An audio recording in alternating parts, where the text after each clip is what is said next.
राजधानी दिल्ली में 22 और 23 अगस्त को अगर आप निकल रहे हैं तो जाहिर तौर पर आपको रूट देखने की ज़रूरत है और ये देखने की ज़रूरत है कि लास्ट माइल कनेक्टिविटी अगर आप इस्तेमाल करते हैं तो उसका ज़रिया क्या होगा। ऐसा मैं इसलिए कह रहा हूँ क्योंकि all India auto taxi transport Congress union जो है उसने हड़ताल की घोषणा कर दी है और तमाम जो पदाधिकारी हैं आप देख सकते हैं मेरे साथ मौजूद हैं यहाँ पर बातचीत करने के लिए। सबसे पहले मैं कांग्रेस जो इसके अध्यक्ष हैं किशन जी, आपसे जानना चाहूँगा ये हड़ताल जो है वो क्यों बुलाई है आप लोगों ने? देखिए राम साहब, जैसा कि पिछले काफ़ी वर्षों से हम इन कंपनियों से और ये गैर कांग्रेसी सरकारों से त्रस्त हैं, इनके शोषण से, इनके अत्याचारों से।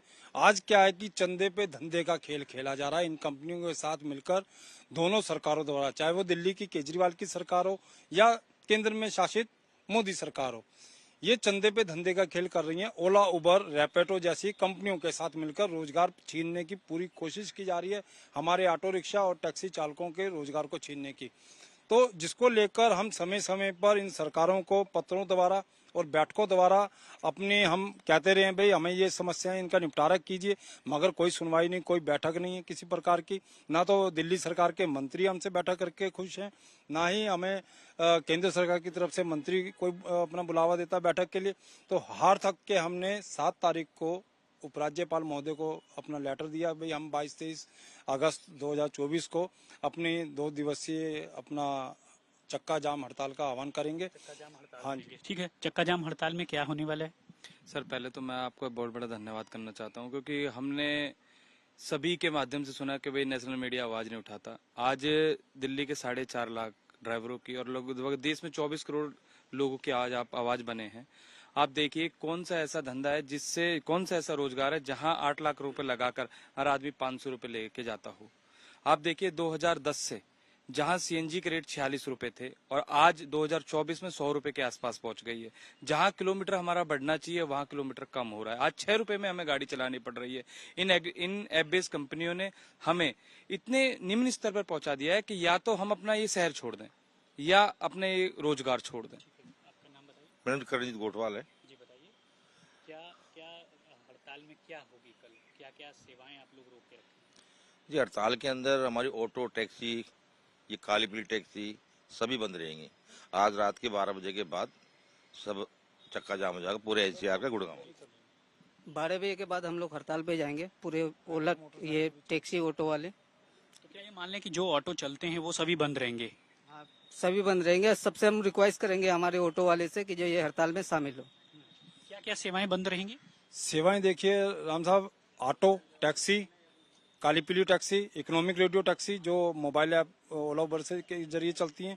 हमने सरकार से मांग की है कि भाई इनको तत्काल प्रभाव से इनके नेटवर्क को बंद किया जाए, क्योंकि ये कंपनियां कहीं ना कहीं ऑटो टैक्सी चालकों के रोजगार को प्रभावित कर रही हैं। ऑटो टैक्सी चालकों का रोजगार प्रभावित है, ऐप बेस्ड कंपनियां कैसे आप लोगों को प्रभावित कर रही हैं? सर, जैसे कि आज से काफी टाइम पहले जो रेट था, मेरे ख्याल 2000 के आसपास जो गाड़ियों के रेट थे 9 रुपए किलोमीटर के करीब चलता था। लेकिन आज अगर देखा जाए तो ये ऐप बेस्ड कंपनी 600 रुपए किलोमीटर में लेके जा रही है। तो ये तो ऑटो से भी कम रेट है। तो ये तो जब मार्केट पूरा बाजार खुल जाता है तो उसमें तो फिर प्रतिस्पर्धा होती है, उस प्रतिस्पर्धा में आप पीछे छूट रहे हैं। तो ये तो सरकारों ने हमें गुलाम बना रखा है ना। जितने भी ये ऐप बेस्ड कंपनियां हैं इन्होंने गुलाम बना के रखा हुआ है और बंदों को इस तरीके से फंसा रखा है, ना तो वो गाड़ी छोड़ने लायक है और ना वो बेचारा कहीं और जा सकता है। हम चाहते हैं कि सरकार अपना दिल्ली के चालकों के लिए, देश के चालकों के लिए और देश भर की जनता के लिए एक सरकारी मोबाइल ऐप लॉन्च करे, जिससे कि इन कंपनियों के नेटवर्क पर तत्काल प्रभाव से प्रतिबंध ये जो सेवाएं हैं, जैसे आपने काली पीली टैक्सी, ऑटो बताया और भी जो दूसरी चीजें बताई, वो दिल्ली में ही प्रभावित हैं या पूरे देश में? नहीं, दिल्ली एनसीआर में भी होंगी और इसके साथ साथ जो है पूरे देश में प्रभावित हो रही हैं, क्योंकि जो हमारे महाराष्ट्र के राज्य हैं, राजस्थान है, जम्मू कश्मीर है, हैदराबाद है, तेलंगाना है, तो वहाँ पे ये चीजों को बंद करने की मुहिम छिड़ चुकी है कि ओला उबर ठीक को है। नहीं बाकी और लोग, आप लोग बताइए किस तरह से ये जो हड़ताल हो कल आप लोग करने की बात कर रहे हैं, जंतर मंतर पे भी प्रदर्शन कर रहे हैं, वजह क्या है इसके पीछे? इसकी असली वजह है आपस में इन कंपनियों का कंपटीशन। जो ये प्रतिस्पर्धा के चलते रेट इतना कम दे रही हैं। जो ऑटो है नॉन एसी वो चल रहा है 12.5 रुपए किलोमीटर मीटर से, और हमें कमीशन काट के ये कंपनियां देती हैं 8 रुपए 9 रुपए प्रति किलोमीटर।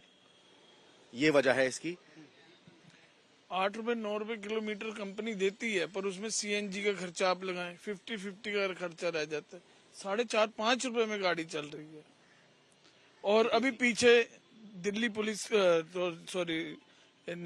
आरटीओ ने इतना जबरदस्त अभियान चलाया दिल्ली के अंदर, गाड़ियां पकड़ने का, वर्दी के ऊपर, और दूसरा मीटर से क्यों नहीं चल रहे। जब इनके पास कंपनियों का पैसा पहुंच गया तो आज से मीटर किसने पूछा। चलिए, ये आरोप हैं, लेकिन देखा जाएगा कि आखिर क्या कुछ होता है। तो कुल मिलाकर ये मान लें कि लोगों से कुछ आप अपील करना चाहेंगे। कल के लिए 2 दिन आप लोगों की हड़ताल है। देखिए राम साहब, हमने जनता से भी अपील की है, पहले भी कर चुके हैं कि भाई ये हमें मजबूरन जाना पड़ रहा है, क्योंकि सरकारें दोनों जो हैं कानों में रुई डाल के बैठी हुई हैं। हम पिछले 11 वर्षों से चला रहे हैं, भाई हमारे रोजगार को प्रोवाइड। जो आपकी जो एसोसिएशन है उसमें और कौन सी एसोसिएशन शामिल हैं, और दूसरा कितने ऑटो टैक्सी वाहन होंगे जो सड़क पर नहीं उतरेंगे, ठहरेंगे? क्या उनकी संख्या लाखों में है? राम साहब, हमारी ऑटो तो 1 लाख हैं और टैक्सियां कम से कम 3.5 लाख हैं, दिल्ली एनसीआर की मिलाकर। और ये संगठन है जो हमारे साथ नेतृत्व में हमारा सहयोग कर रहे हैं। तकरीबन 13 ऐसे संगठन हैं: ऑटो टैक्सी चालक सेना यूनियन, भारतीय तिपहिया चालक संघ, taxi driver union Delhi NCR. सरकारों को कि हम ये ओला, उबर, मोबाइल ऐप बेस्ट कंपनियों के तिजोरी का गुलाम नहीं बनने देंगे, ऑटो चालकों को बदुआ मजदूर नहीं बनने देंगे। ये अपने दिलो दिमाग से निकाल दें और इनको अपना बोरी बिस्तरा लेके गोल करके भागना होगा। ठीक है, तो आपने देखा कि किस तरह से जो ऑटो टैक्सी ड्राइवर्स हैं उनकी इस हड़ताल से न केवल लोगों पर असर पड़ेगा, बल्कि साफ तौर पर ये भी होगा कि आने वाले वक्त में अगर उनकी मांगे नहीं मानी जाती हैं तो ये दोबारा प्रदर्शन कर सकते हैं। इमैनुअल के साथ राम किंकर सिंह।